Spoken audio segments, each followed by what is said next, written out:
People are quietly giving up right now, and nobody's really talking about it. Well, not. There's nothing more depressing than going back home for break and realizing that like all the homies that you grew up with, they all gave up on. I want to talk about this generational disconnect between like the elders and those who are in your... People think, oh, these kids are so burned out, they're just lazy. It's like, no, they're working 40 hours a week, but at the end of the month, they have nothing to show for it. So if you're not making any progress and you look back 5 years and go, damn, I am on my first 15-minute break. I start my shift at 3 a.m.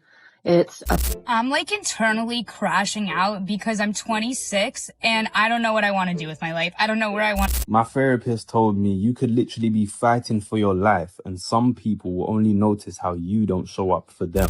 Can anybody else feel like it progresses? The house, the family, the vacation, the comfortable retirement. Millions of Americans grow up believing that hard work will eventually make those things possible. Now, many are wondering if the life they plan for will ever happen. And if you guys are new here, do me a favor, smash the subscribe button, share, like, and don't forget to hype me up. All right, let's check out this video. All right, so look, people are quietly giving up right now, and nobody's really talking about it. Well, not really. Sure, everybody's talking about how bad things are, the rent, the bills, the jobs, the stress, but nobody's really talking about what's going on the inside. We're living in an epidemic of loneliness, and that was not by accident. It was by design. This society raised us inside of a narcissistic system that trained us to be hyper-individualistic. It told us that standing alone was strength, that love was weakness, that asking for help meant failure. We were programmed to compete instead of connect, to win instead of heal, to stand out instead of stand together. And over time, it worked. We became a nation of people that don't know how to ask for help, who don't know how to trust, who don't even know how to need each other anymore. Before everything started collapsing, we were already disconnected. Everybody chasing success. Everybody just trying to make it. Everybody just trying to get rich or die trying. We stepped over each other. We used each other, pretended not to see each other. And now as the world falls apart, we are still stuck in that same mindset, trying to survive alone. There are mothers right now staring at their empty refrigerators, trying to figure out how they are going to feed their children and keep the lights on at the same time. Skipping meals so the kids can eat, working long hours, hiding their tears because they can't afford to fall apart. They're exhausted, but they keep going because that's what mothers do. And there are fathers, men who were taught that their worth begins and ends with their ability to provide. Men are out here working impossible hours, doing everything that they said was the right thing to do, and still coming up short. Still failing to provide, still feeling like a failure in their own house. And the men are starting to break down quietly, hurting in silence because this world never gave them permission to feel. And both of them, the mothers and the fathers, are carrying more weight than any one person should have to carry alone. Both are fighting invisible battles just to keep a resemblance of normal alive. And the young people see through it. They see how this world feeds on lies, how it glorifies exhaustion and calls it ambition. And they're checking out early. They're numb, disconnected, because they can already see the truth that this system has no future for them. And then the elders, the ones who gave everything to this machine, they're tired too, watching everything that they built crumble. The pensions, gone. The savings, gone. Health, and the health is not far behind. That's fading too. And for what? So when I say people are quietly giving up, literally, there are parents giving up. There are children giving up. There are elders giving up. There are people who feel trapped right now, who feel unseen, who feel like there's no way out. And that's what this system has done. It has stripped the people of connection, of purpose, of meaning. And the only way to make it out is through each other, not the governments, not corporations, not religions, but each other. Through community, through love, through somebody deciding to still give a fuck. Because sometimes that's all it takes. Just one person deciding to care again. You see, we were trained to think individualistically. The me over the we. The self above all else. And ironically, that's the one thing that we can use to heal this situation. Because when you look at this through an esoteric lens, it's not all wrong. It's just inverted. At a lower vibration, that mindset becomes narcissism. It becomes selfishness. But when you raise the vibration, you start to see it differently. You start to see that everything is I. Everything you see, everything you touch, everything you love or hate is I. It's the same source consciousness playing all the roles and all the parts. And that's how we flip it. That's how we alchemize this sickness. We take that self-centeredness that they programmed into us and turn it into a divine awareness. We stop thinking, I have to sacrifice to help others, and start realizing there is no other. There's only I and I. So when you help somebody else, you're helping yourself. When you feed another person, you are feeding the same life force that is living within you. When you love another being, you are essentially loving another version of yourself. And that's how we heal. That's how we end this epidemic of loneliness. Not by escaping it, but remembering that there's no such thing as being alone. You see, this is unaliving prevention through remembrance, through truth, through knowledge of self. Because the real sickness isn't just the depression, it's the disconnection. And the real cure isn't medication or therapy. It's reconnection with each other, with nature, with the source. People are quietly giving up right now, and nobody's really talking about it. But maybe it's time that we should. Thanks for watching, y'all. One love. Peace. There is nothing more depressing than going back home for break and realizing that like all the homies that you grew up with, they all gave up on their dreams. Like I remember when we were in elementary school, some of us wanted to be athletes, presidents, astronauts, whatever. And now everyone's just like working in finance or like slaving away at a 9-to-5. I have a few friends that have been working non-paid internships for like 2 years now. And it's just like so depressing to me. Like what happened to Johnny that wanted to be the president of the United States? What happened to Sarah that she wanted to be a marine biologist? Like everybody just sort of gave up and said, hey, you know what? I'll just slave away for the rest of my life. And it's so sad because I like grew up with these people and I saw how they always looked forward to the future and they had joy in their eyes. And now they're sort of dying away. They're like finance bros, or like data analysts. It's just like, that can't be what you want in life. Then you ask them like, what are your interests? What are your hobbies?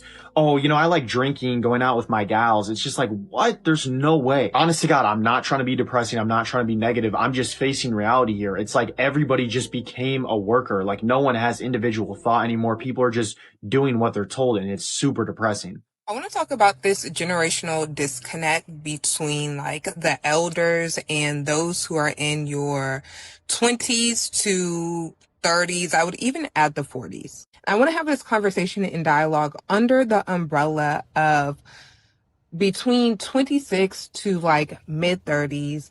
This is the time that you will start to see a lot of people giving up on their dreams. And then you'll also see the other half of people who are like out there chasing it. They're grinding. They may not be transparent in how hard it is, but everybody sees the work that they're putting in. And I've seen this conversation happen a lot. And, people say, don't give up on your dreams.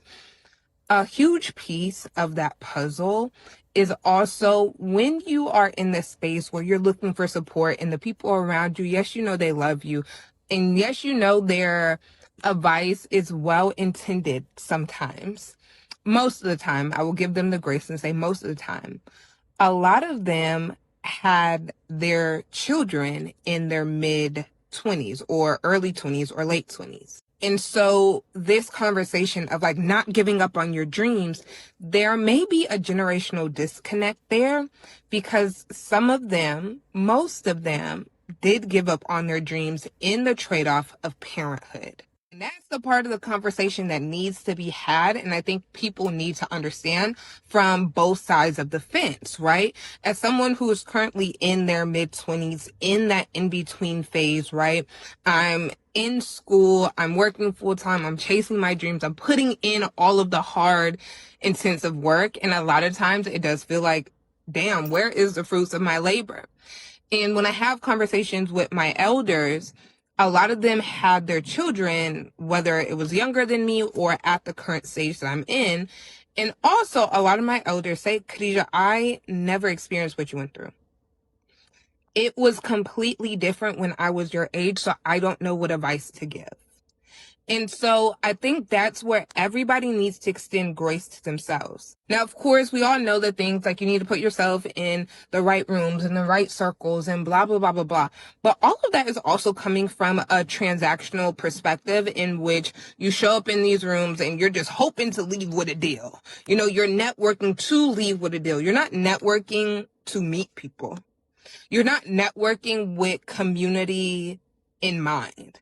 And when you build substantial community, then, you know, opportunities or access to opportunities is just going to naturally come. But that comes through like genuine connection building. And I think a lot of times people are trying to fast track that genuine connection building to get to money. We also have to acknowledge the fact that hustle culture plays into the don't give up on your dreams. We have to acknowledge the role that anti-intellectualism plays in this don't give up on your dreams. We have to also have the conversation of like relationship dynamics, where I think in your mid-20s is the onset of like, okay, what is actually a good partner? Okay, what do I need to feel loved? Like, we are now at the stage where people are now considering like long-term partnership in the conversation of marriage and kids. Like, this is the first onset. And I can only imagine when you're in your 30s, especially your early 30s, so 30, 31, 32, 33, where society has put 30s as like this huge pinnacle. Your life changes. Everything gets better when you're 30. And you're supposed to have a family. You're supposed to have these things. So all of these societal messages are weighing hard on a lot of people. Also, a lot of us have followed the rule book of grind. Like, I thought I was supposed to climb the corporate ladder. But when nobody tells you the work that you put in, like climbing and hustling, that time also takes away from relationship building. And so now you have to re-examine the way in which that you approach romantic relationships particularly, but then also you realize the game of corporate, the game of hustling, the game of side cultures is only but a game, is only but smoke and mirrors. And so I think that's where we have a lot of like these internal conversations with ourselves, where it seems like, damn, I was bamboozled.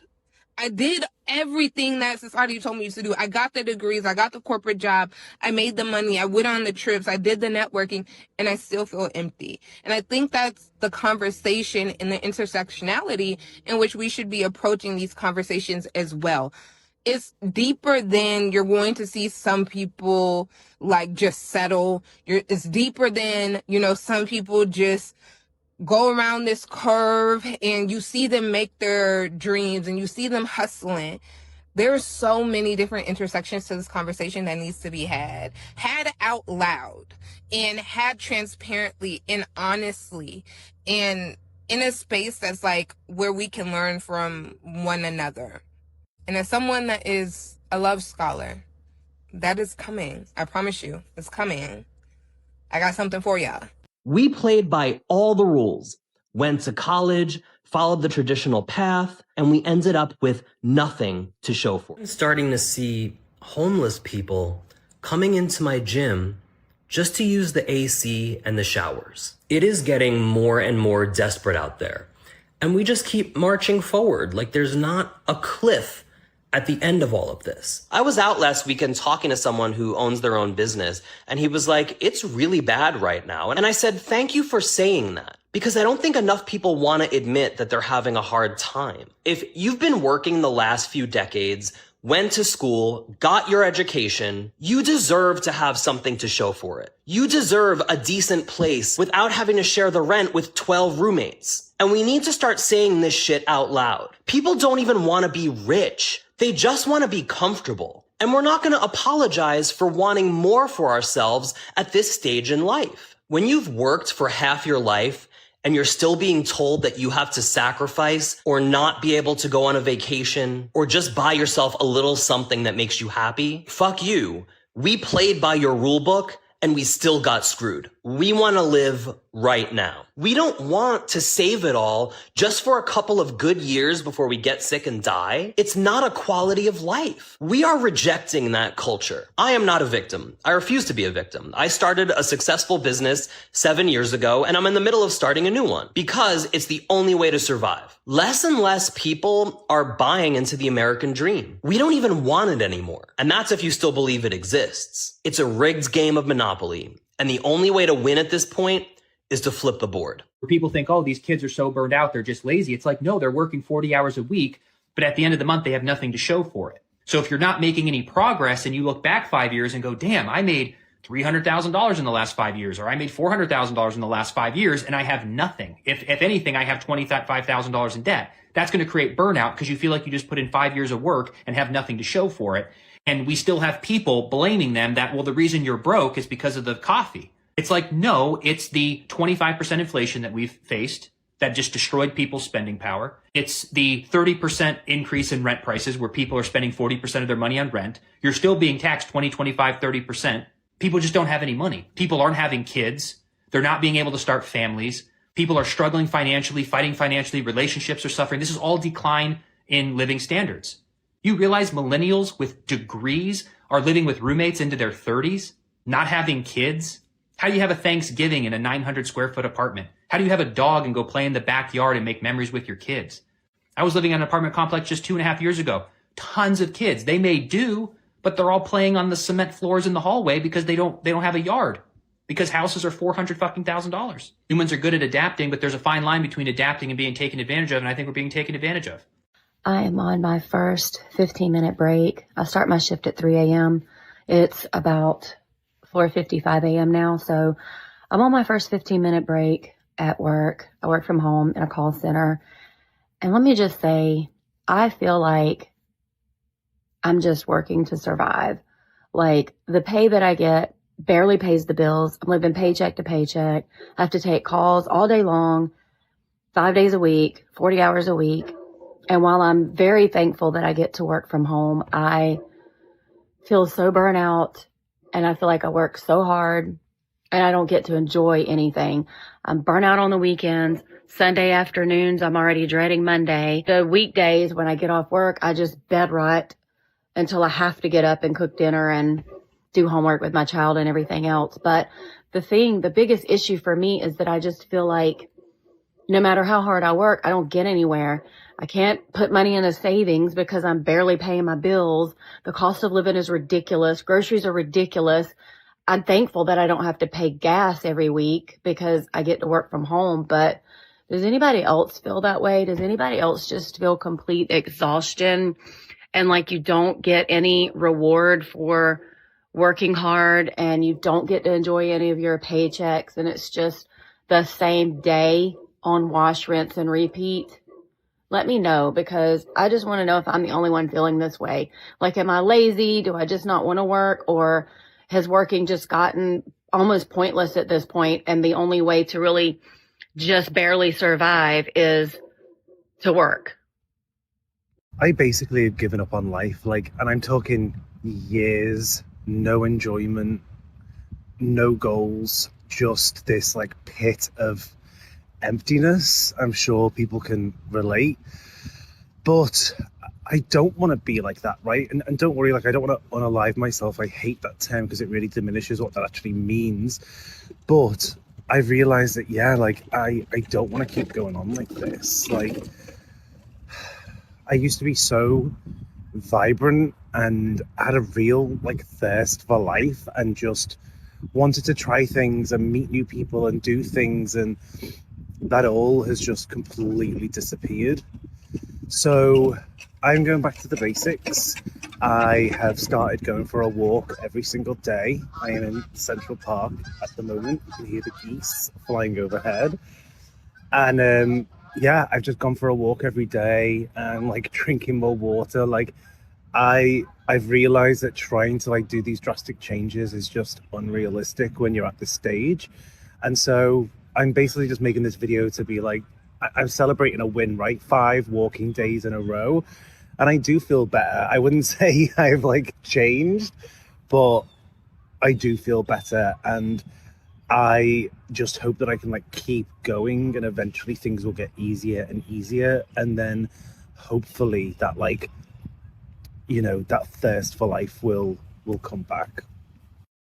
I'm like internally crashing out because I'm 26 and I don't know what I want to do with my life. I don't know where I want to live. I don't know anything about anything. And every day of me being at work, knowing that this isn't my future, my brain's literally feels like SpongeBob when he forgot his name. Like it's just running in circles and I have no guidance, no idea what I want to do in my life, like no passions except sports. It's the hardest industry to get into, especially as a woman. All I want to do is work in the NFL. I apply, can't get in anywhere. Like I'm so lost in life and I hate this feeling and I don't know what to do. My parents are selling my home. They're moving to Tampa. I have to move out of South Florida. It's not really so affordable. Like I'm losing my mind every day. Has anyone else been feeling like life is happening to them, not for them, and things have been happening to them, not for them? I've been feeling like that for the past few months, honestly. And it's very much like I've come to a conclusion that only happens when you feel like you're losing at life and you're not getting things that you want or you feel you deserve. And that's definitely where patience comes in. But I think what the real kicker is like, obviously when you feel like you're losing at life and, you know, that's kind of like victim, like you're playing victim, like everything that is supposed to happen in life now all of a sudden is just beating you up when probably a year or two ago when you were happy and those things would happen, that was more so like a hiccup.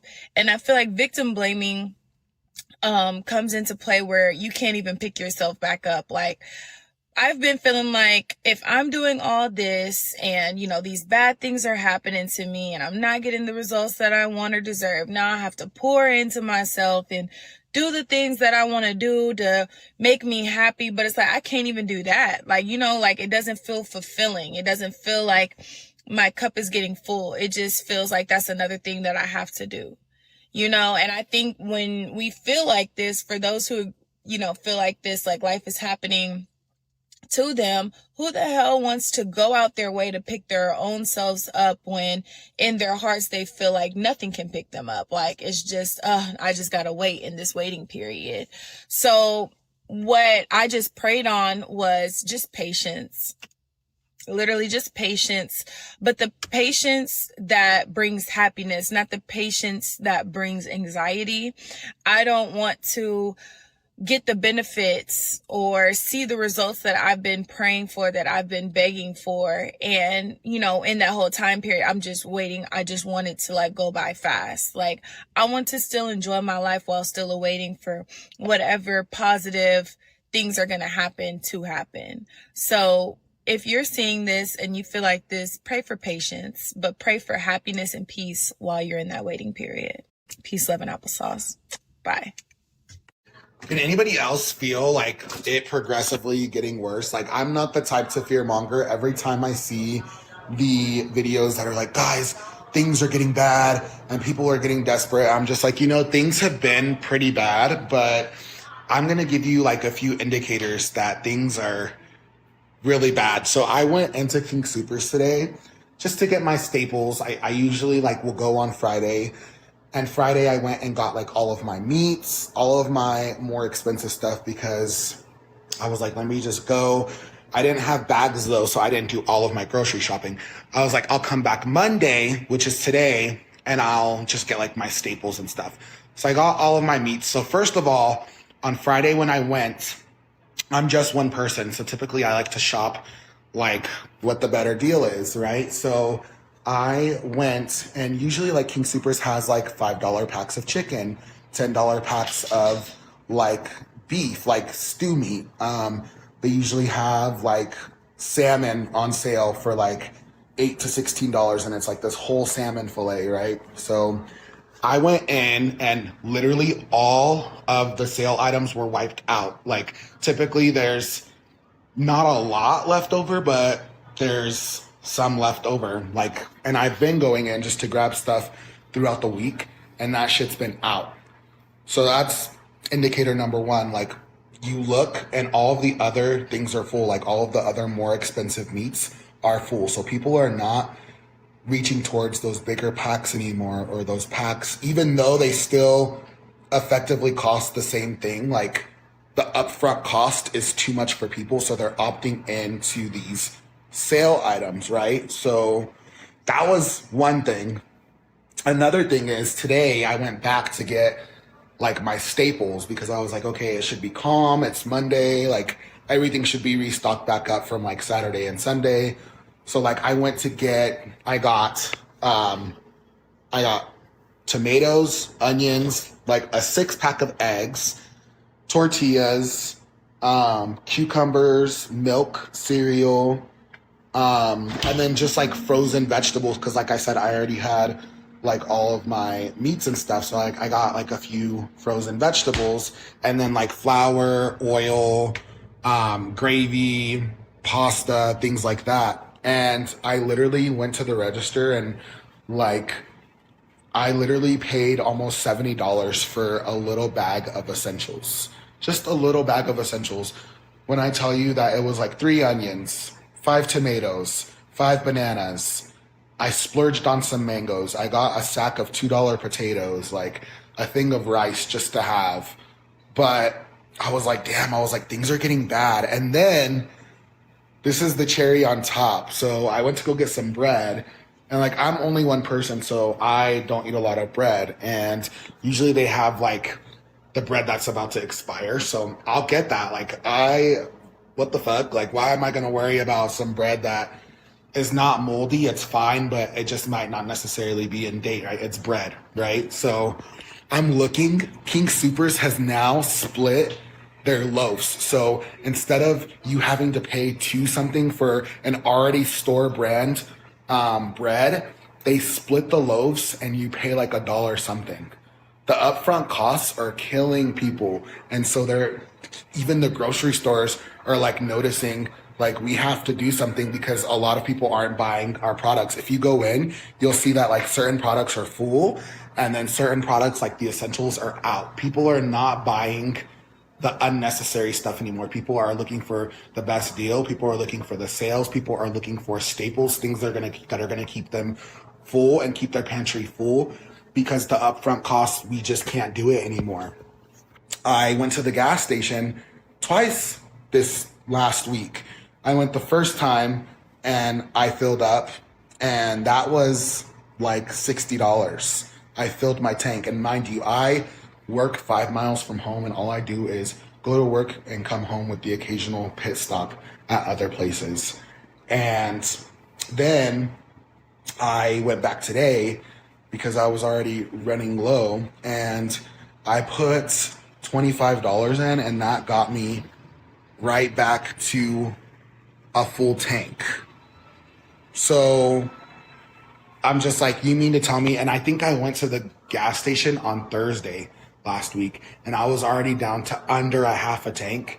And so I put $25 in, that got me to a full tank. Now, mind you, that full tank has to last me for 2 weeks. So that's why I do it like that, because I do it how I get paid. But it's just crazy out here. The upfront costs are just killing people. People can't even afford to like live in their houses anymore. Like, I seen this TikTok where this realtor was saying that the banks are letting people that haven't paid on their house stay because the banks don't want to put up the cost of having to maintain that home. So rather than evicting these people and paying thousands of dollars to file the paperwork on money that they're never going to get back, and then having the lot sit vacant and having the house ruin, they're letting these people stay in there so they can mow the lawns and they can keep the electric running and they can keep the maintenance going. And I've just have always seen like TikToks saying like, hey guys, things are getting bad, but you can literally feel that shit is getting progressively worse. We're not only stiffed at these grocery stores, we're not only stiffed at the gas pump, but they're already taking taxes out of our check before it even hits our account. We're already having to pay our insurance premiums through the roof. I'm talking for auto insurance on my fucking old ass Volvo. I'm paying $120 auto insurance. And then I still have to turn around and pay $75 per paycheck for my health insurance. That's not including my 401k that I'm putting into.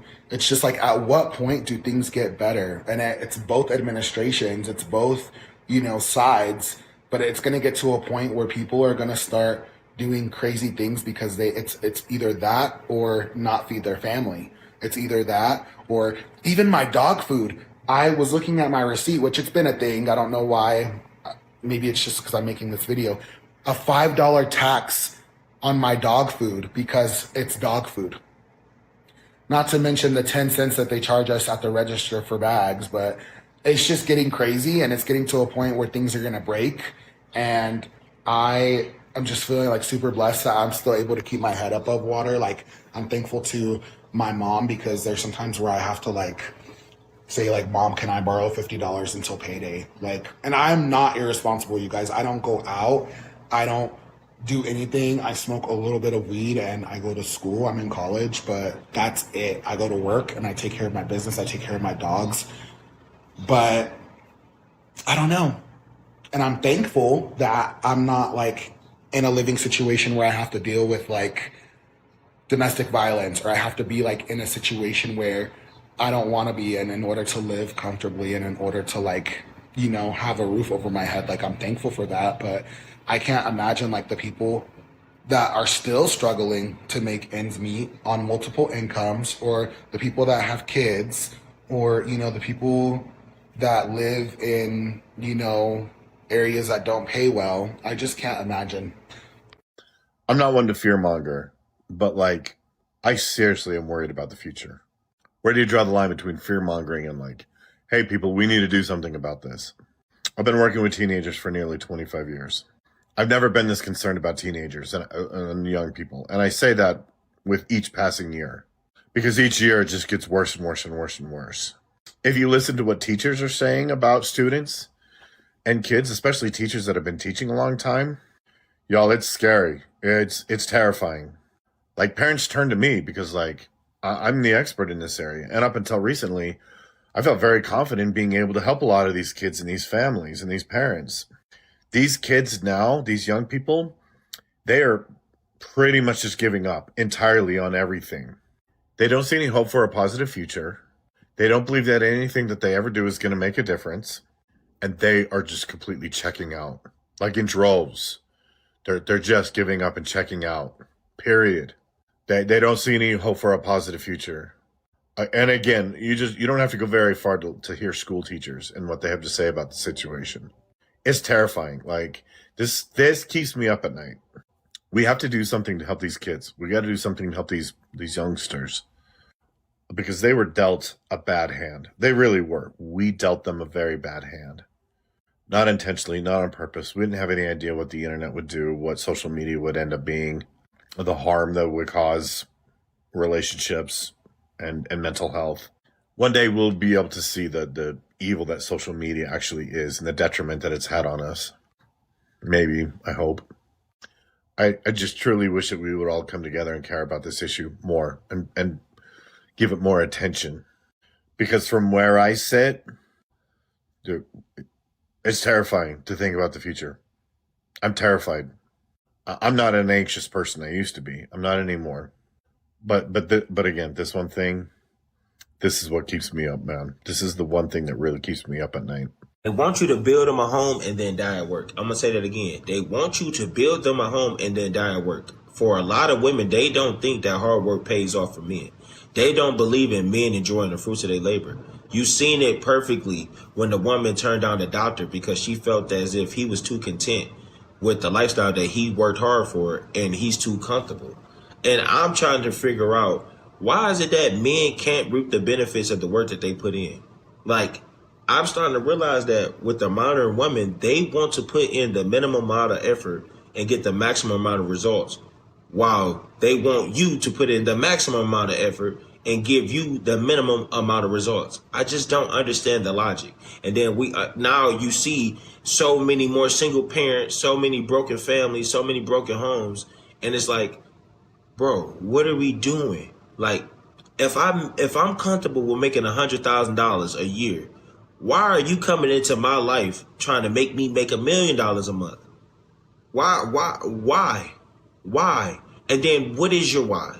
Because a lot of times your why isn't even suffice. It's not to help the kids and the generations to come. It's not to be more financially literate. It's not nothing. It's not more stability. It's just you wanting more because you want more. Like, you can literally give the woman the world and she'll ask for the galaxy. Like, it's scary, bro. It's fucking scary. It's scary. This is why billionaires are getting left. The billionaires. Money is never the problem. It's the software. It's the software. You know, I heard a quote.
You better give this life all you got. Oh, well, I don't know if it's going to work out or not. Nobody knows if anything is going to work out ever. We just do shit. Like, we just do stuff because we know that our time is limited. So we go, we jump, we take the leap because why wait? Why waste years of your life contemplating, oh, I don't know. What are they going to say? Nobody gives a damn. I'm so sorry, but they do not. Not enough that you should be internalizing what they are saying or things that they haven't even said yet. Live your life. Take the leap. Jump. It happens in silence. One day the kindest person you know simply disappears from your life. No warning, no explanation, no final conversation. They're just gone. And according to Carl Jung, this is not coldness. This is psychology's most powerful act of becoming. When someone finally cuts everyone off, they aren't losing themselves. They're returning to themselves. And once that process begins, nothing reverses it. Jung spent decades studying this pattern, and what he found surprised everyone. These weren't the difficult people. These weren't the ones holding grudges. These were the ones who stayed the longest, who forgave the most, who absorbed what others couldn't, and kept showing up anyway, until the day they didn't. And Jung didn't call that a collapse. He called it an awakening. Here's what most people never understand about the person who walked away. They didn't decide this recently. The decision was made quietly over years, and Jung called it the accumulation phase, the long silent period where the unconscious mind is keeping a record of the conscious mind, refuses to acknowledge. Every time their generosity was treated as obligation, recorded. Every time their patient was mistaken for permission, recorded. Every time they swallowed something that deserved to be said, recorded. They never mentioned it. They never showed it. They kept giving, kept forgiving, kept making themselves available to people who had stopped making themselves worthy of it. But something deeper was counting, and kind people, truly kind people, are not weak. They are precise. This is where Jung's concept of the shadow becomes everything. Everyone carries a shadow, the unacknowledged parts of the self. For most people, it holds the darker impulses, the anger they won't admit to, the selfishness they pretend isn't there. But for the chronic giver, the one who learned early that their needs were inconvenient, the shadow holds something else entirely. Their strength, their boundaries, their capacity to choose themselves, their ability to walk away from what was never truly reciprocated. And when that shadow finally activates, it doesn't explain itself. It doesn't offer closure. It doesn't wait for the right moment or the right words or the right understanding from people who never tried to understand them before. It simply moves completely, finally, without looking back. And this is called individuation, the process of becoming fully yourself, not the version of yourself built around everyone else's comfort. The actual self, the one that exists when the performance of selfishness is finally allowed to end. And you cannot reach that self while pouring everything you have into people who never once asked if you had enough left for yourself. The cutting off isn't the loss. The cutting off is the arrival. The silence you left behind is not emptiness. It's the sound of a person who gave everything to everyone, finally giving something to themselves. The kindest people don't disappear because they stopped caring. They disappear because they finally started about the one person they had forgotten to include in all that giving, themselves. When you stop believing in life, it may mean you have stopped believing in people as well. You see, our faith in people affects our faith in life itself. Consider this, when you cannot trust people and in your view, everyone is out to get you, then life becomes unbearable. Here's my question to you. Do you believe that people can change? Do you believe in the potential of human growth and improvement? Because if you don't, then life does not improve as well. You see, how we view others is a reflection of how we view life and ultimately how we view ourselves. So when you feel like giving up on life, look at the people around you. Strengthen your existing relationships. Then you will find life worth believing in again. Think about it.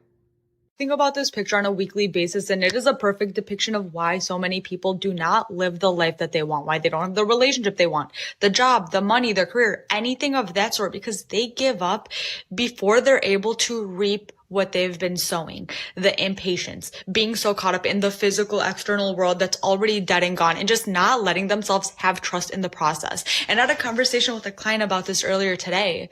Like, when you give your mind an idea, a blueprint of what it is that you want, and you're embodying that person, you're operating as the new version of you, you have the healthy beliefs in line, and you know what your end goal is, and you have that image in your mind, but you keep defaulting back to, okay, but this is what the past tells me, this is what society tells me, this is what X, Y, and Z person tells me, this is what my physical world is showing me. It doesn't fucking matter. When you put a desire into the universe, it's already fucking done. You're already that person. You're already in the relationship. You already have the job. You already have the money. You already have whatever that thing is. The only thing holding you back is the doubt, the fear, the old limiting beliefs, and inability to see things through. Because so many people, and I have been in this situation time and time fucking again, and that's what I could speak on it so much, is I would get so close to something and then I would turn back and give up.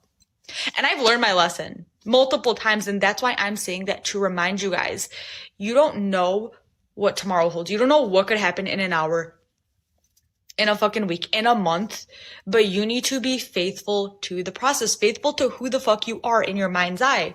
Because again, you're only materializing and experiencing who you are being. You're not manifesting and creating something outside of you. You're becoming the person that's able to hold, maintain, and sustain it. And when you give yourself what it is that you want internally, aka you see yourself experiencing the thing in your mind's eye, you don't need the proof and evidence. And when you're not looking for the proof and evidence, that is when it's going to materialize and you will get the gold or the diamonds. Stay the fucking course. Be patient with yourself. Be patient with the process. Understand that resistance does not mean you're moving in the wrong direction. Resistance means that you're meeting the edge of your old version, being like, who the fuck is this? Who do they think they are? Why are they blabbering all this BS that is not our truth? Which again, the truth is what you dictate, but the old story wants to hold on to what is familiar. And as soon as you start instilling a new story, it might feel uncomfortable. It might feel different. It might feel like not familiar. But again, your ability to follow through and break through that resistance is what is going to get you to the other side and give you the life, the love, the relationship that you actually fucking want. They did a manipulation tactic to get you to chase, but now they're crashing out because you left instead. So you don't really take kindly to manipulation, tactics, the little games that people play. Your whole life has always tried to come at people in a very genuine and authentic way. And that's exactly what you were giving to this one individual. You were just being genuine, communicating, being authentic. But somewhere along that friendship or relationship, that person thought that they had to do a tactic on you to gain control over you. And as soon as they did it, like, you just felt that feeling on the inside. You're like, oh man, not another one. But you've dealt with this stuff before. And although it did sting a little bit, like your experience. So they did that on you, and then they were rubbing their hands like, all right, this person is about to chase me. And you walked out the door and they never saw you again. And to this day, this person thinks that you're playing a game with them, that you are doing this to get them to chase you. And they're thinking like, okay, you won. But in reality, you're not playing any type of game. Like, so they're waiting for you to come back. You are not coming back. If anything, you are now on to the next, trying to stay pure and hoping that you will eventually find someone that thinks just like you. So growing up, I thought I had an issue with authority because I was told that my entire life, like I just don't fucking listen to people. Turns out I just don't like listening to people who live a life that I don't want. The adults in my life honestly just sucked, other than my mum and dad, obviously, but they're dead, so they can't really give me advice. But the rest of the adults were just all alcoholics and bums and not good people. So every time they try to tell me something, even at my young age, I knew they were full of shit, so why the fuck would I listen to them? But yeah, my entire life I told I had an issue with authority. It turns out I just don't like listening to idiots. My other mentors that I've had in life been amazing people who lived amazing lives and something I always thrive towards. So if I didn't listen to you growing up, I just thought you were a bit useless. Sorry about it. The older you get, the more you realize that a lot of people are unhappy and they dislike themselves because they actually gave up on their dreams. You know, they gave up really early, they had all of these plans, and they gave up on their dreams. And they didn't have anyone there to tell them, like, hey, you could still do what you wanted to do. Or maybe they did have someone and they didn't have the grit, they didn't have the motivation to make it happen. Because for me, I was like, I know if I give up on my dreams, on what I want to do, I'm gonna be a miserable old ass bitch. Like, I really will. Like, I just know it. So I'm like, I'm not gonna let that happen to me. Okay? Because then you start to resent people, you start to resent your kids, you start to resent, you know, whatever you felt like held you back. Like, don't give up on your dreams. Continue to fight for what you want to do, because that is, like, giving up on yourself is the fastest way to end up miserable with old age. Miserable. Okay? Don't give up. Y'all know what baffles me? Imagine being successful in life. You get your master's degree. You get a nice job. You even get promoted to partner or something. You make $1 million a year. You meet a nice woman. You get married. You buy a big mansion. And you have a baby on the way. Everything is going perfect. This is the life that you asked for. And you decide to go cave diving. Like, why would you do that? Like, go cave diving? Are you... Not being seen isn't keeping you safe. It's keeping you small. One more time for the ladies in the back. Not being seen isn't keeping you safe. It's keeping you small. Think about that outfit you have that you want to wear, but you feel like there's no special occasion. So if you just wear it out on a Tuesday, people are going to give you looks. That's not keeping you safe. That's keeping you small. Maybe you don't speak up at work because if you don't say anything, then you can't say anything wrong and people can't judge you for it. But that's not keeping you safe. That's keeping you small. It's blowing my mind. See, my toxic trait is I can be going through the worst time in my whole fucking life. I can be at my breaking point to the point I just want to give up. And somebody can call me and need advice, and I can tell them the most uplifting stuff. I can be there for somebody else, but I can't be there for myself. What's that called? Have you ever felt like just giving up on life? Not in a dramatic way, just quietly stop trying. If that's you, here are 5 reasons that might be happening, and you may not even realize it. Number 1, you're exhausted, not just physically, but emotionally. When you've been carrying stress, disappointment, or pain for too long, your brain doesn't say keep going. It says shut it down. Giving up can actually be your nervous system trying to protect you. 2, you've lost a sense of control. When life feels unpredictable, relationships, work, money, you can start to believe nothing I do actually matters. And when effort feels pointless, motivation disappears. 3, you're stuck in comparison. You look around and think everyone else is ahead, happier, and more successful. And slowly that voice creeps in. What's the point for me? Comparison doesn't motivate, it drains. 4, you've been hurt and never processed it. Old wounds don't just disappear. They sit underneath the surface and shape how you see everything. After a while, life stops feeling safe or worth investing in. And 5, you don't see a future that feels meaningful. It's not that you don't want to live, it's that you don't want to see a life that feels worth showing up for. And that's a very different kind of pain. But here's the truth. Giving up is not who you are. It's a signal. A signal that something in your life needs attention, healing, or change. If any of this hit home, you're not alone. And more importantly, you're not stuck this way. What's one of these that you can relate to the most? Drop it in the comments. Committing is probably some of the most bravest actions you could do on this earth, because you're giving yourself an uncertainty and not even like looking at the future at all. Like, it's like, fuck all of that. Right now is the only time that matters, and I feel bad now. So this is what's gonna happen. It's a temporary problem with a permanent fix. And sometimes it's like, I can't blame people for doing that shit, because it's like, excuse me, but it's like, this shit gets really hard sometimes, bro. Like, niggas can't fathom the fact that our world is ran by bad people. You still gotta go pay bills, and there's nothing you can do about it because their technology is like way advanced past our fucking human comprehension. So it's like niggas that want peace in the world just can't deal with that. So why do you think people take their lives? They don't want to be here. But I'm gonna tell you, don't take your life. All that leads you to, you're just gonna keep coming back to this place over and over and over. Your soul would never leave if you do that. You have to complete the game. Love y'all. Unfortunately, some people have given up on life before life has truly given up on them due to many factors: depression, sickness, or they're just comfortable in their misery, sitting around in their house doing nothing to better themselves, waiting for death to just come to them.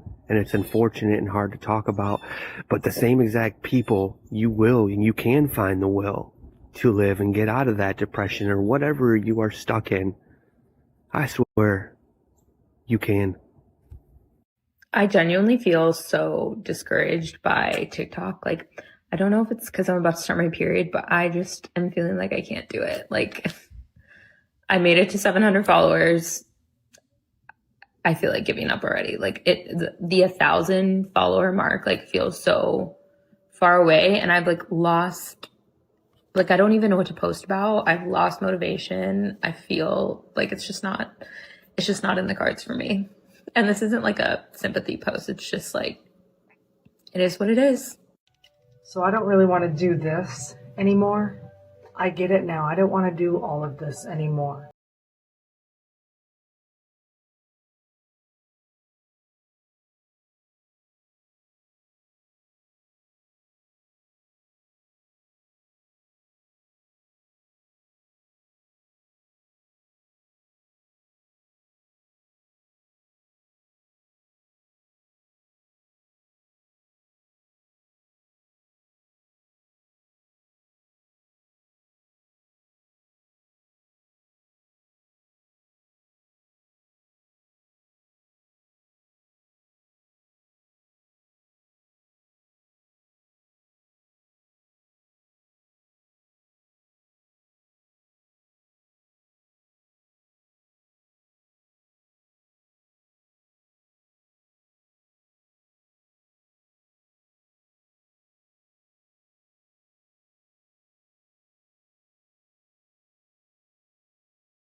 I'll go with you. I'll travel with you. I don't care.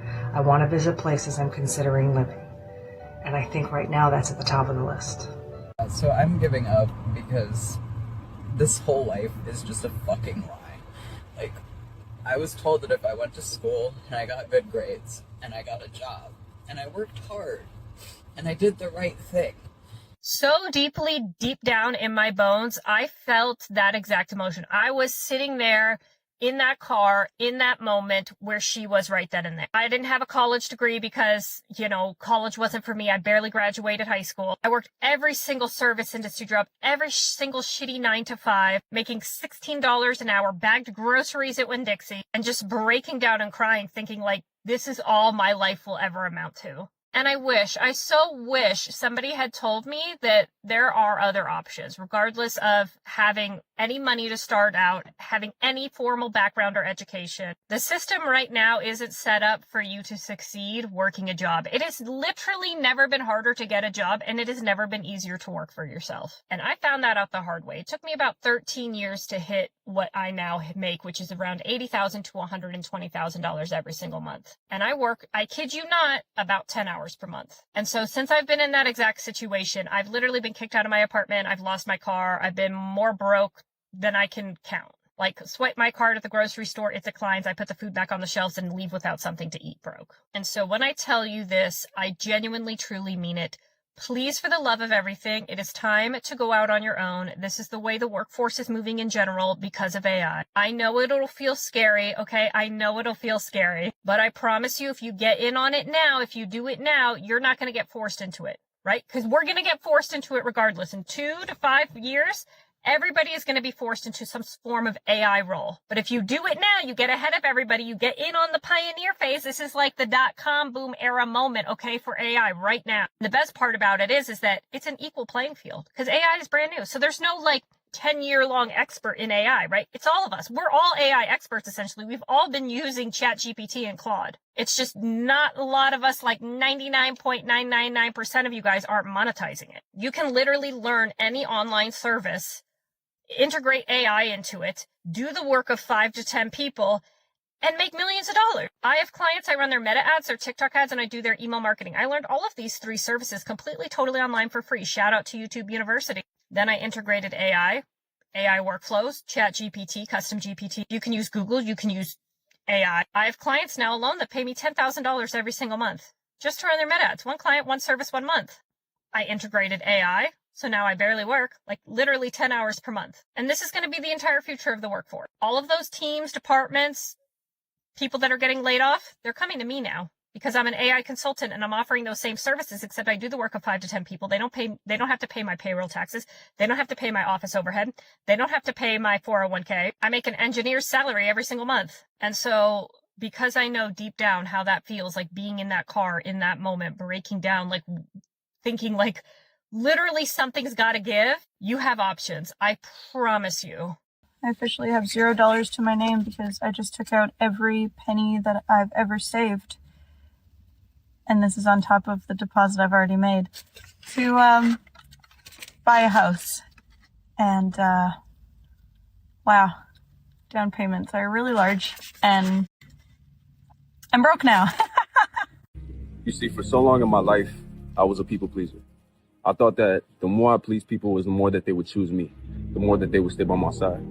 One of the biggest lessons that I learned for myself is that the more we tend to please people, the more we tend to give ourselves away, is the more that we actually erase ourselves. It's like you burning down your house to try to keep everybody around you warm and then turning around and wondering why you have no place to stay, why you have no place to call your home. When you stop people pleasing, you'll realize that you never had to please people to make them stay in your life. Anybody that makes you please them, anybody that makes you do certain things to keep them is not somebody that you should call your friend, your family, or your love, because it's not love. When I stopped doing that, I started to realize that I don't have to change myself. I definitely don't have to please people to keep them present in my reality. When you stop pleasing people, you'll realize that all you ever had to do is be yourself, because the best act of a human is allowing yourself to be yourself, to live unapologetically you, and then people who are around you love you for you. Stop pleasing people to make them stay. It's not real. It's not real love. I love you. Living in America is exhausting. You wake up tired. You go to work tired. You come home, barely surviving, go to sleep, wake up, go to work, come home, and you're still fucking broke. Every single month, rent's due. Rent is through the roof. Groceries are double what they used to be just 2 years ago. You go to the gas pump to fill up your car and it's like you paid another car note. Everything, and I mean everything, is up in price. But your paycheck, still the same. And once inflation gets done with it, it's probably even a little less. Yet somehow they keep telling us, just budget a little bit more. Just work a little bit harder. Like, I'm sorry, how many jobs do I need now? 4? 5? 7? That's not living. That's barely surviving. One thing they don't tell you about is the fact that people turn into losers very young. Like, I'm still in my 20s and I can already tell who has given up on themselves, essentially. And what turns into is people honestly trying to shame those that aren't afraid to still put themselves out and be embarrassed for trying new things and still furthering their lives. But you'll find in your 20s the same kind of energy of the people that sat in the back of the classroom and were too cool to participate in the learning because they'd already given up on themselves, but wanted to dress it up as, oh, nah, I'm too cool for school. People have that same energy in their own lives. Nah, I'm just going to be a watcher. I'm just going to be a monitoring spirit. I'm just going to sit up and watch everybody else and make fun of those that are still trying in their lives into their 20s. Don't fall for being a loser in your 20s. You don't ever have to be a loser in life, period. The only time you become a loser in life is when you stop investing in your life, when you stop growing, when you stop trying to become a better person. And you would be surprised how early that happens in life and how much you're going to have to distance yourself from people because they simply have stopped growing. They simply think they're too cool or too smart to be a student of life. And that's not how life works. And it happens very young for people. There are certain people that peak in high school, certain people that peak in college, but there's certain people that also stop developing in their 20s. Some people grow up, but they don't grow up. If you hate your life, then why don't you give it to someone who wants it? For the longest time, I hated my own life, and I tried to fill my life with the things of the world. And even after doing that, I still hated my life. And I didn't love my life so much that there were times where I thought so negatively about myself that I didn't know if my life was worth having. But then when Jesus met me, I realized since I didn't like my own life, I'm going to give my life to him because Jesus wants my life and he wants your life too. If you really don't like your life, then give your life to Jesus because he's someone who wants it. Jesus wants to use you to glorify him. And life is so much better with Jesus. I mean, the world offers this temporary happiness, but with Jesus, there's the fullness of joy and gifts and laughter and evermore with him. I mean, that's what it's like having a relationship with him. Jesus lost his life so that you could gain yours in him. So people think that Jesus is a cosmic killjoy, but he's not. Jesus is the life-breathing Son of God who saved you and wants to use your life. And so for those of you out there who genuinely don't like your life, then give it to Jesus because he's someone who wants it. If you take your own life tonight, you will be making the biggest decision of your life while listening to the worst version of your mind. But hear me out. You wouldn't let yourself, angry or intoxicated, decide your whole future. So why would you let your most hopeless self do so? Because if your minds can change, then so can your life. And your life literally does change. And your mind literally does change. A little bit every day.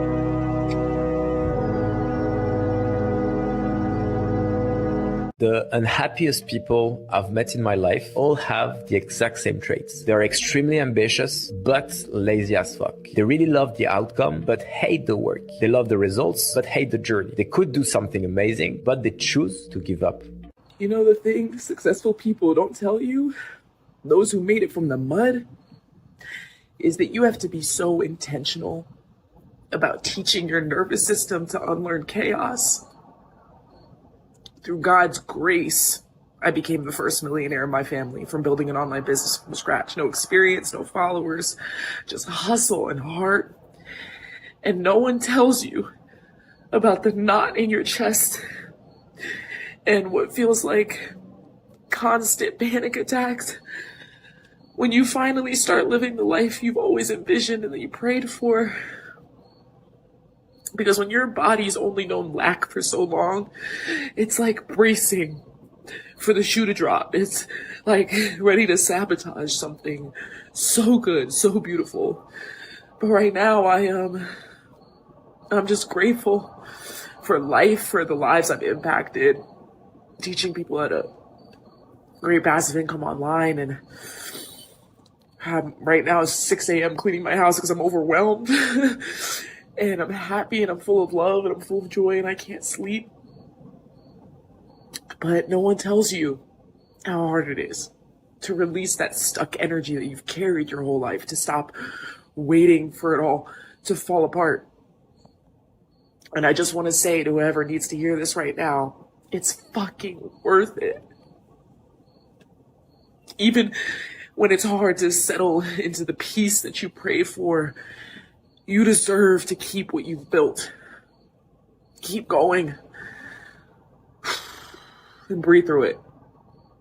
Hey man, I'm still alive! Let me out! Are you sure about that? Yeah, I'm still breathing! Stop! I think he thinks you're dead, man. But I'm clearly moving! What's his problem? Well, I doubt he has a problem with you. He's just doing what comes naturally. Killing me comes naturally? Well, not necessarily, but what were you doing before he started burying you? Well, I was walking, but I got exhausted, so I took a nap, and the next thing I knew, I was covered in dirt. Okay, so you stopped moving forward. Well, yeah, but it was only for a little while. It definitely wasn't long enough for him to kill me. I mean, yeah, obviously. You said it yourself. You're not dead yet. But I'm gonna be soon if he doesn't stop. Do you know how to make him stop? I'm trying, but he won't acknowledge the fact that I'm still alive, and I can't get his attention. Well, you said he started burying you when you stopped moving, right? Yeah, I think it was immediate, too. Okay, then why don't you just keep moving forward? Because I'm so way down right now. Well, yeah, that makes sense. I mean, it's a lot easier to stay moving if you've been moving, so it will be harder for you, but you can still do it. And then what? You just keep moving forward. But sometimes that's really hard to do. Well, yeah, I agree, but out of everything that's ever lived, almost all of it is dead. Like, life is unnatural, right? Eventually, we will all be reabsorbed into the environment. And so if you want to be like everything else and stop fighting, by all means, do it. But life is a privilege that's been given to you that you have to fight to preserve. And in my opinion, life is absolutely worth fighting for. Okay.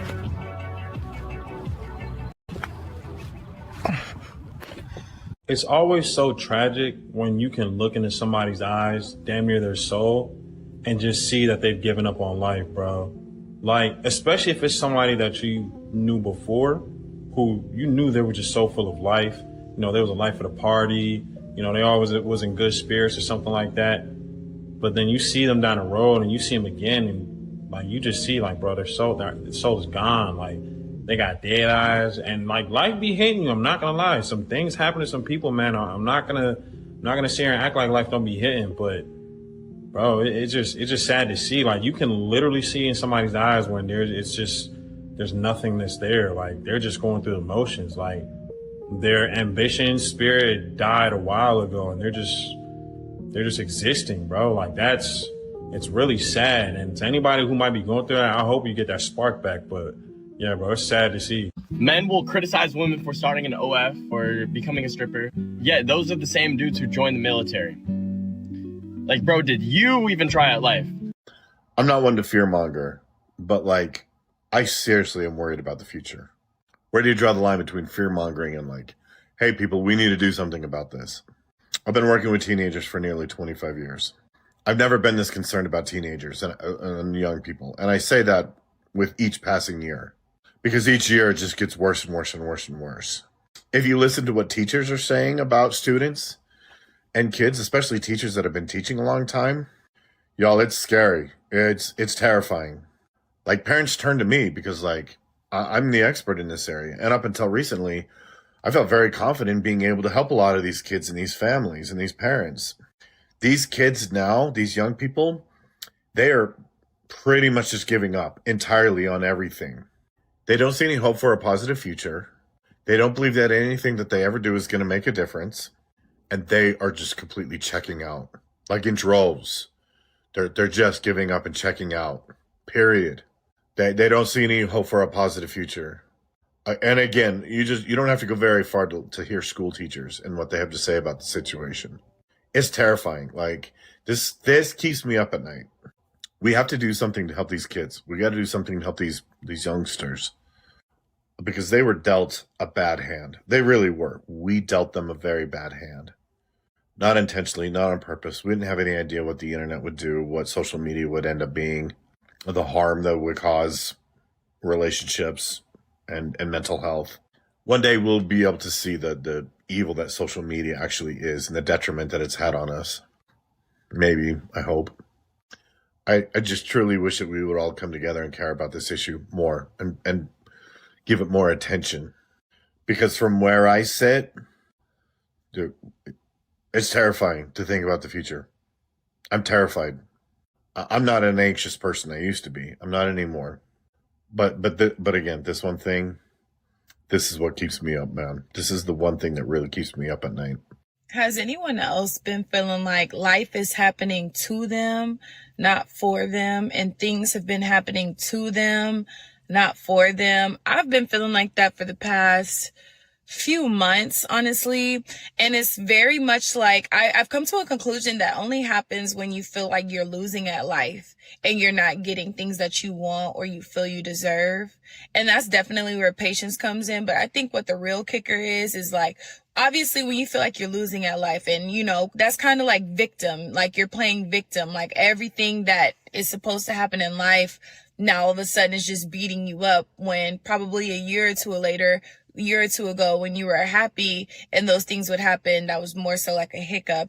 And I feel like victim blaming comes into play where you can't even pick yourself back up. Like, I've been feeling like if I'm doing all this and, you know, these bad things are happening to me and I'm not getting the results that I want or deserve, now I have to pour into myself and do the things that I want to do to make me happy. But it's like, I can't even do that. Like, you know, like it doesn't feel fulfilling. It doesn't feel like my cup is getting full. It just feels like that's another thing that I have to do, you know? And I think when we feel like this, for those who, you know, feel like this, like life is happening to them, who the hell wants to go out their way to pick their own selves up when in their hearts they feel like nothing can pick them up? Like, it's just, I just gotta wait in this waiting period.